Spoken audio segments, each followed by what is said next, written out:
a better person because you are a splendid or wonderful artist.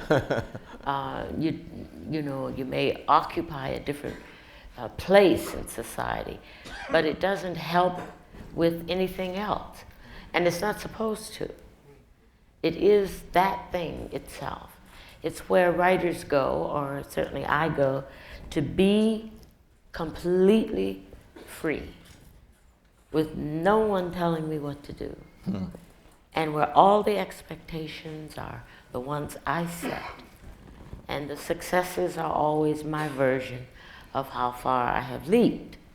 Every other aspect in my life may be happy or unhappy or confused or whatever, but not in that place.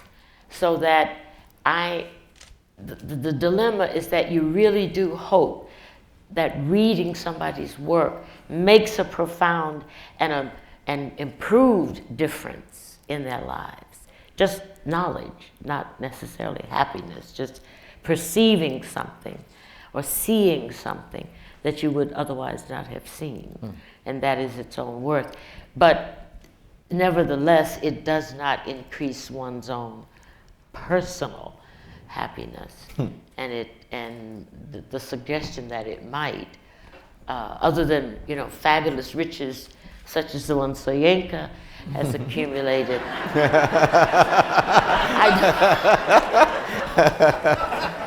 Other than that, it's not going to make your life any better. Anyone else? Actually, I met, when I did that seminar last week, I actually met somebody who came up to me and, I thought I was going to talk about this subject, and he said, "Glad to meet you. I was told you're one of the 6 richest people in Nigeria." I said, "Amen." Now your secret's out. Sir. Hi. Good evening. My name is Michael. I'm a student here at the KSG, and I would like to ask a question to Professor Soyinka, the activist. Professor Gates and Professor Appiah reminded us about your activism during the darkest time of Nigeria. But could you elaborate more on what should be nowadays the role of civil society in strengthening African democratic institutions, particularly in Nigeria, maybe? I think what in civil society is threatening, or is threatened, is Strengthening, getting... Strengthening. Oh, strengthening. Okay, strengthening.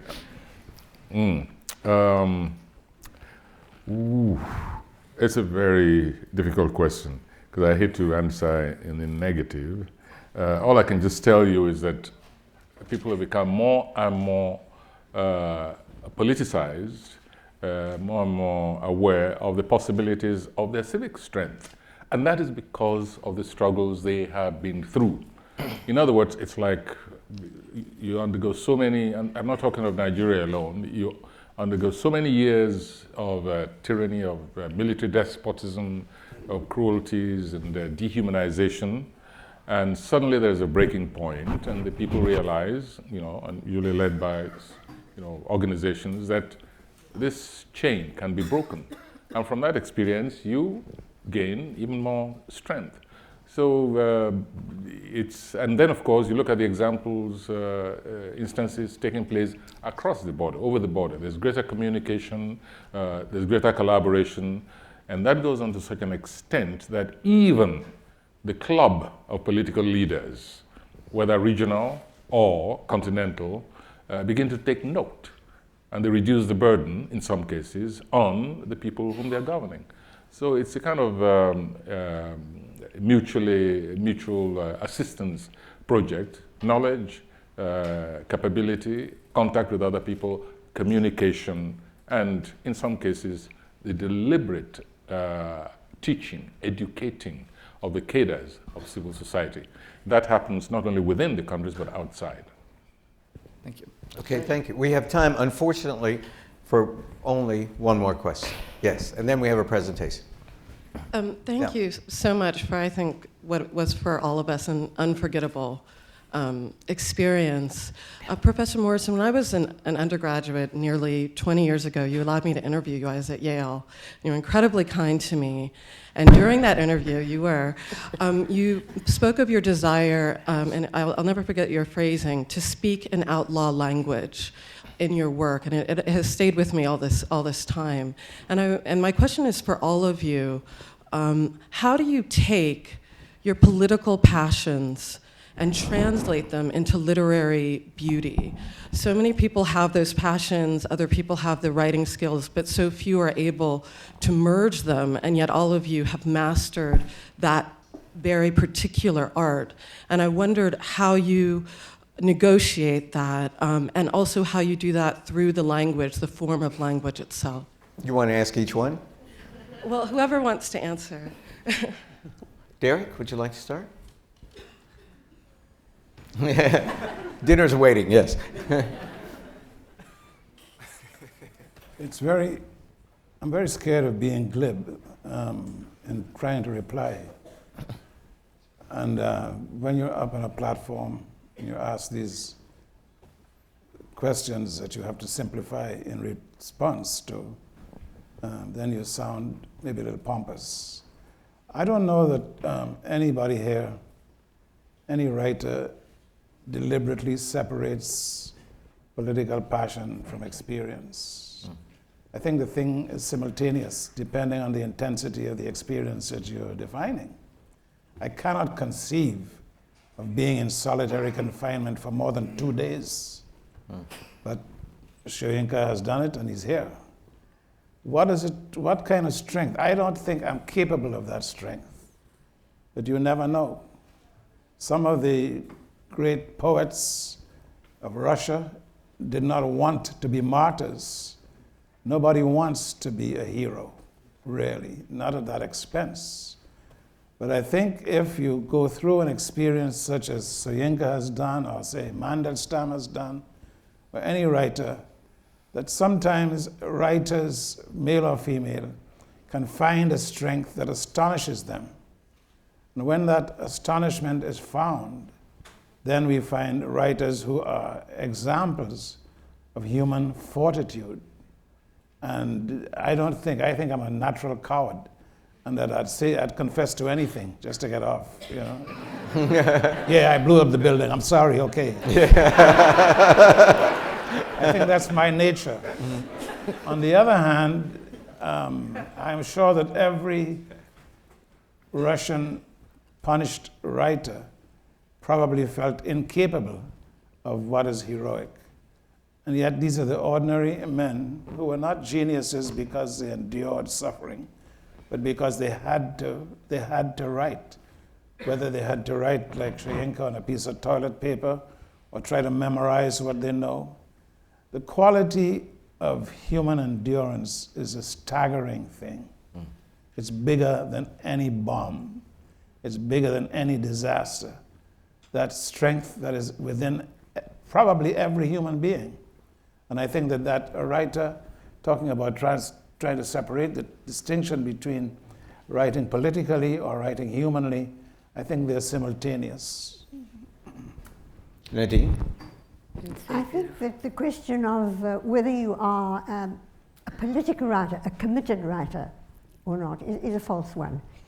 To be a writer is to be committed, indeed, to exploring the mystery of life, the whole question of being human. And this, of course, brings in your social and your political relations.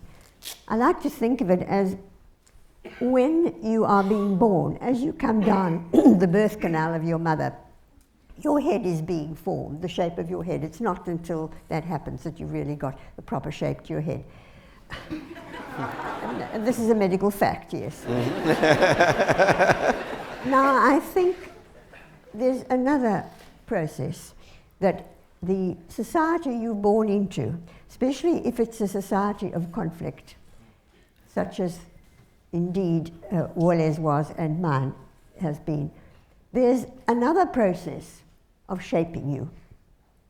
That head is not yet fully shaped, all that is in it. The personality is not. It is shaped not only from your own personality from inside, something that perhaps is genetically passed on, but it is shaped by the circumstances of your life, by society around you. And I think it's out of this that so-called committed writing comes, because you do not live in a vacuum, in a personal vacuum. The kind of society that you're born into, the laws, the particular effect of the laws on you and on the other people around you. This indeed forms your sense of the world, and if you're a writer, it will bring together the personal development and the societal and political development. It's unavoidable. You wouldn't have anything write about, you couldn't possibly ignore the shaping of your personality, of your head, so to speak, that has come about through your position at a particular time in a particular place. And I think that is where the political and the personal come together into the work of the writer. Tony? Those were full expressions of what I believe about the role of the writer and the crucible out of which writing comes as a human being writing in the world, so that the distinction does not really exist for me, political versus non-political writing. You know, the old saying is that there is no such thing anyway as non-political writing. There's writing that is political and writing that supports the status quo. But there was a part of the question that had to do with outlaw language, which was of some interest to me when I began to write. Living in the States, where the vernacular, the folk language, was dismissed and despised, not in just made exotic the way other immigrants, or the way immigrants' language has been used as comedy or folk, but really language that has no meaning, the inability to speak, language compared to the sounds of animals. Those are the kinds of judgments and descriptions that were given to Africans coming here. They have no language, they have no gods, they have no weapons. And the same thing has, hovered over the language of African Americans in particular, although at the same time, American English has absorbed, leaned on, been refreshed by that very same language. So what I was interested in doing in the beginning was to render the outlaw language, that is the dismissed and the vernacular, in the way in which I remembered hearing it, which was not a question of subject-verb agreement or even pronunciation, but it had to do with the metaphor. It had to do with the similes. It had to do with the rhythm of a sentence. It had to do with things you can hardly communicate in text, which was intonation, where you have just one word with a question mark. And if you are of the culture, you can hear it. And if you're not, you may not, but that's all right. I had to figure out what William Shakespeare was saying. So the fact that you have to sometimes rely on what you know from the world as a reader, and then that becomes wider known, better understood, and there isn't a closed world at all in the language. It wasn't to be only internal. It was to simply take its juice from within the language and transfer it into the language that could be understood and it certainly at some level appreciated and welcomed by people outside the circle. Thank you. Wole? Yeah, I think your question actually centers on the whole issue of art and experience, the process of transformation. And you heard the piece which was read by Derek. Now that was a highly political play.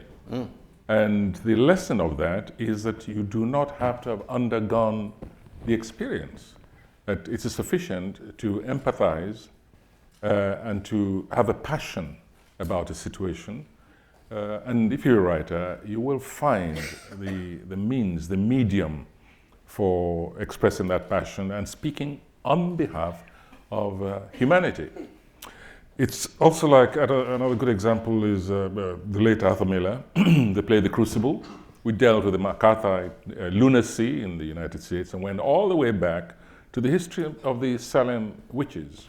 And the statement was clear. It was an elegant, beautiful play, and yet a very cruel play. A play that dealt with human cruelty, with tyranny, and was a warning about the ease with which society can lose its freedom. So my please don't, you mustn't make the mistake of thinking that you have to undergo an experience to write about it. There are ways, mythology is full of paradigms for the most contemporary of experiences. It's rather like when I won the Nobel Prize and some ultra radicals, just one or two, were telling me that in principle I should reject it. I said, are you mad? I haven't put together $2 in my life and you ask me to throw. I said, in any case, he said because it came up dynamite. I said, who told you I was a pacifist? Did I said, in any case, Jean-Paul Sartre has rejected it on behalf of the rest of us. So let's enjoy it.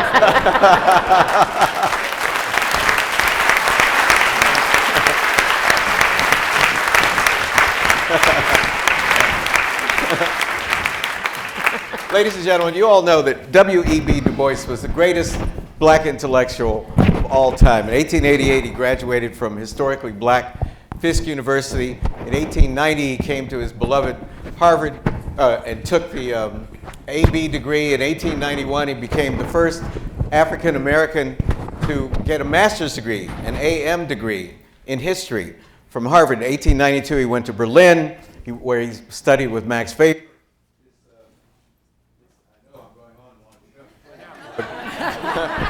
Can I get my microphone back? Thank you.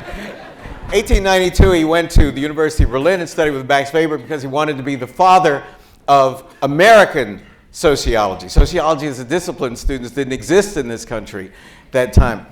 He couldn't get enough funding to satisfy the residency requirement, so he came back with the greatest reluctance to Harvard, and in 1895, he became the first person of African descent to take the PhD in history. His PhD thesis was published a year later as Volume 1 in the Harvard Historical Studies.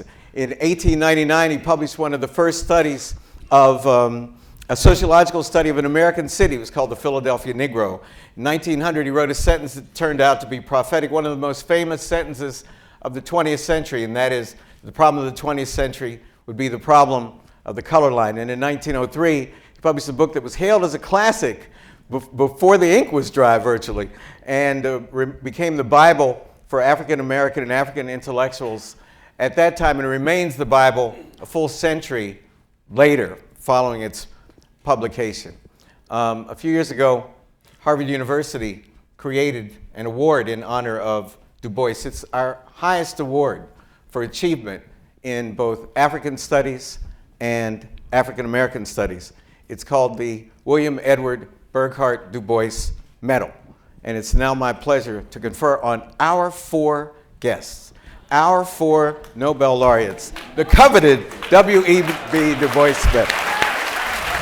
It's Nadine? Nadine? Will you stand up?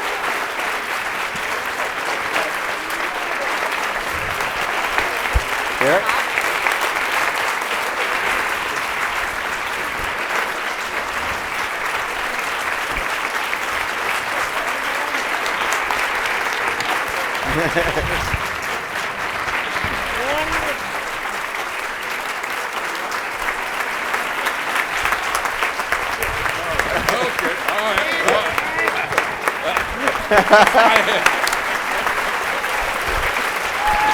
Ladies and gentlemen,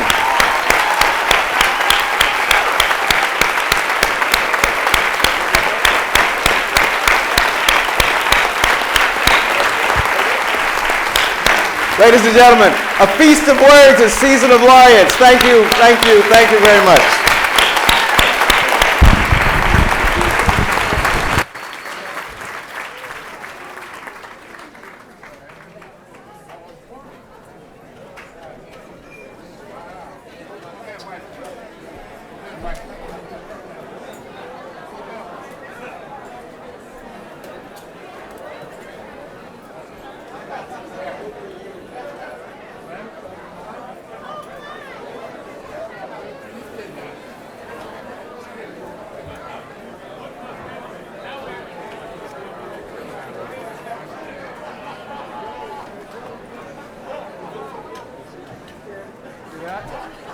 what you did?